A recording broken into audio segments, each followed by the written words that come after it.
তুমি কি চট্টগ্রাম মেডিকেল কলেজের সেই আইসিইউ দেখো নাই কোনোদিন, যেখানে সন্তান টাকার বস্তা নিয়ে বাইরে দাঁড়িয়ে আছে, বাবাকে একদিন বেশি বাঁচানোর জন্য ডক্টর সিনার উপরে চাপ দিচ্ছে হার্ট এর বিটিং ফিরিয়ে আনার জন্য, কিন্তু ফিরিয়ে আনতে পারে নাই।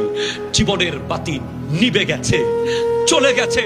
তুমি কি দেখো নাই ওই দুইটা কিডনি যার নাই, প্রতি সপ্তাহে যখন দুইবার সব রক্ত বের করে দিতে হয়?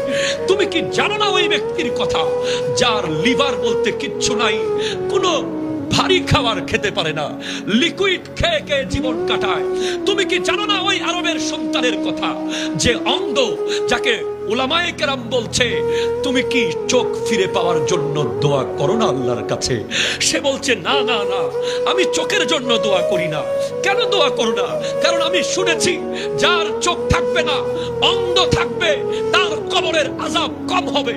সেজন্য আমি আল্লাহকে বলেছি, আল্লাহ আমার চোখ দেওয়ার দরকার নাই, আমাকে কবরের আযাব থেকে তুমি মুক্তি দিও। কে তোমাকে ভুলিয়ে দিল কবরের কথা? কে তোমাকে ভুলিয়ে দিল হাসরের কথা? কে তোমাকে দূরে নিয়ে গেল এত আল্লাহর মুহাব্বত থেকে?